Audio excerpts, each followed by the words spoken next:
90% من الناس ما يعرفوش المعلومات دي عن الحيوانات. هل أنت منهم؟ هل تعلم أن الأفعى يمكنها أن تعيش لشهور بلا طعام؟ وأن البزاق يملك 4 أنواع من الأعين؟ الهرة تستخدم للكشف عن الزلازل قبل حدوثها. الدب القطبي جلده أسود وليس أبيض كما نظن. النعامة لا تدفن رأسها في الرمل. هذا خرافة. أذن الفيل تساعده على تبريد جسمه.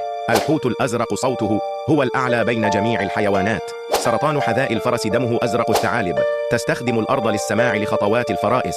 إذا اندهشت من معلومة واحدة ضغط لايك واشترك وسيب لي في تعليقات أكثر معلومة غريبة سمعتها.